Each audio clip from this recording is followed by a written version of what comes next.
Hello everybody and welcome to my review of The Legend of Korra, Book 3, Change. Now I actually originally did a review of both the pilot and the entire first season on my main channel and... early me. And I was thinking of doing one for season 2, but I just never really got around to it. A lot of people didn't like season 2, but personally I thought it was pretty good. Yeah, it had its repetitive themes and dull moments, but the characters were still likable, the action was good, and it had a nice little story going for it. But seasons 1 and 2 ain't got nothing on season 3. Holy crap, this season was awesome. And the thing is, it really shouldn't have been. Nickelodeon seems like it was trying to go out of its way to kill this show. Why? I have no idea. Maybe it's because they have no idea what the hell they're doing? I mean, it started out bad, with them announcing the premiere a week before it aired. I couldn't even watch it on TV when it premiered. Why? Because I had plans. Why did I have plans? Because I'm a normal person who has plans a week in advance. Especially if it's a weekend. Then they kept premiering 2 episodes back to back. It's almost like they were trying to get the show over with. And then they just pull it off the air and slap them online. They claim it's because the fandom was bigger online. Well, first of all, no shit. It's 2014. Most fandoms are over the internet. And if you're baffled why so many of us had to stream the episodes online, it's because most of us had stuff to do on Friday night. You never premiere stuff on Friday night. That's the dead spot. But anyway, enough with how Nick is trying to kill both this show and itself. Let's talk about the season. So the season follows Korra. Duh. She starts out the season trying to clean up Republic City, but unfortunately she isn't going fast enough. Because, hey, it's magic. It can do whatever the hell it wants. And eventually the president gets fed up and does what any politician would do. Banish her from the city. God bless Republic City. Save them from a giant Pacific Rim monster and they'll banish you because of a slightly irritating mess while doing it. Speaking of which, how did they manage to clean that up anyway? But it turns out she has to leave anyway because she left the portals open. Dozens of people around the world are developing airbending powers. While trying to round up as many new airbenders as they can, they drop by the home of the Metal Clan, which also happens to be the home of Chief Beifong's sister, Su Yin. The two aren't exactly on best terms, and it's made even worse when Su Yin's daughter turns out to be a new airbender. Oh, and apparently Toph is still alive. Please excuse me while I squeak. But what would a new season of The Legend of Korra be without a new set of villains? And this time, we have 4. A new airbender named Zahir, a waterbender with no arms who uses waterbending to create tentacles, which is awesome, named Ming-Ya, a woman who can blow stuff up with her mind, who has a name but I like to call her Sparky Sparky Boom Woman, and a guy who can bend lava. He looks cool. They want to kidnap Korra and eliminate government all over the world in order to give it back to the people. So basically they're like V from V for Vendetta, the graphic novel. You know, the one where you couldn't really sympathize with him because he basically went to the opposite extreme. Anyway, a lot of stuff happens along the way, but let's just get into my thoughts. This season was incredible, amazing, fantastic, ranks right up there with the best of The Last Airbender. It was beautiful. Completely blew me away. So, let's do a little bit of nitpicking first. I kind of wish the villains were a little more developed.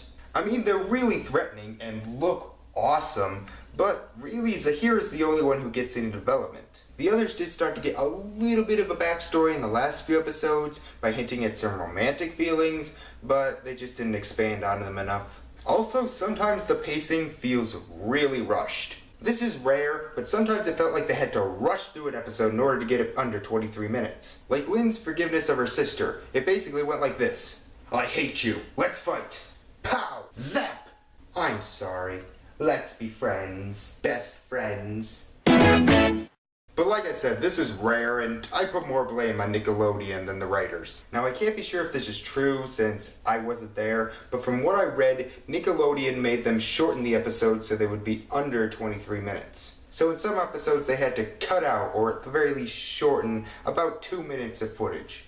And honestly, the only other nitpicks I have are more like, I wish they would haves. I may be in the minority, but I really liked pro bending. It was like Quidditch from Harry Potter. Now, I'm not asking for it to be like a complete subplot like it was in the first season, but maybe just put a little thing at the beginning like you did in season 2.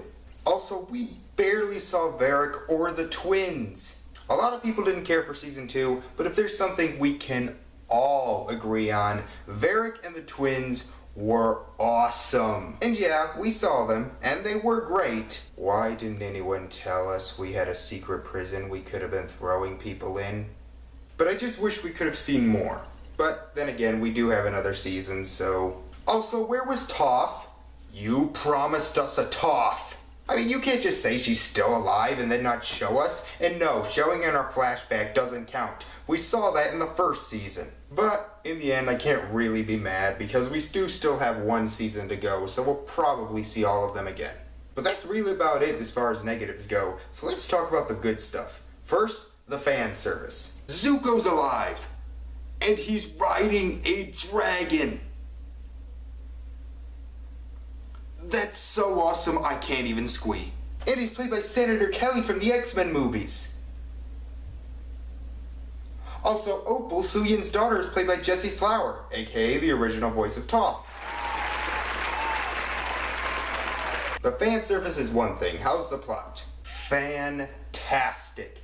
I spent the entire season in anticipation for the next episode because I was really waiting to see what would happen next. And the pacing, for the most part, was perfect. Holy shit, a lot of stuff happened in just 13 episodes.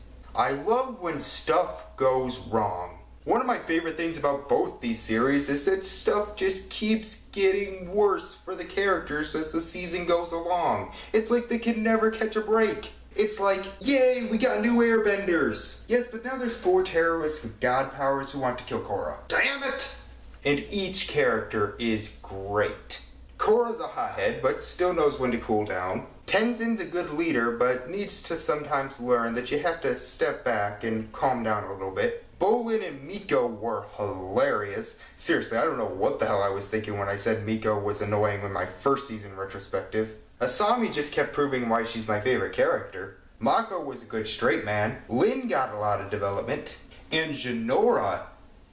Can we just take a moment to look at how much this character has developed? I mean, during the first season, she just seemed like one of Tenzin's kids. Cute, but nothing that special. And then in the second season and this one, she just became like a freaking messiah. Also, Korra and Bolin are adorable, but my favorite couple is still Miko and Asami.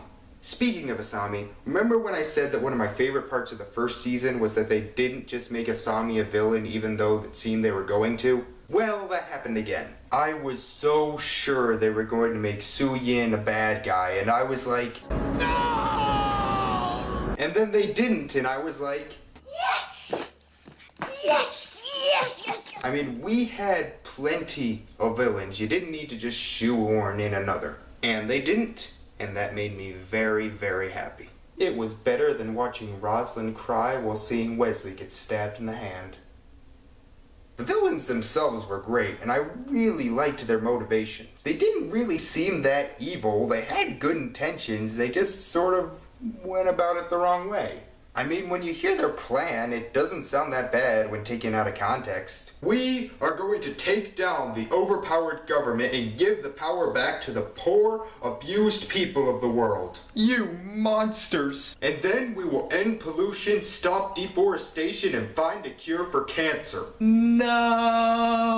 Oh, and the action, animation, and voice acting are all fantastic. The action especially, which had me clenching my fists because it was enthralling me so much. And one more thing I really loved was the emotion. I mean, not to say the first 2 seasons didn't have strong emotional pulls, and to be fair, this season didn't get really strong until the last few episodes. But man, this season damn near had me in tears. But tears of joy. I mean, the last scene of the season is Korra crying because she sees that everyone is going to work together to make the world a better place. And it's because of her. After everything she went through, finally stuff is starting to go her way, and she could not be more proud of herself. That's actually something I kinda needed. And I can't wait to see where the next season takes these characters. This was a brilliant season, And you know what? I'm not gonna give it a numerical rating. Instead, I'm just gonna rip off Jeremy Johns and say that The Legend of Korra Book 3 Change is awesome-tacular.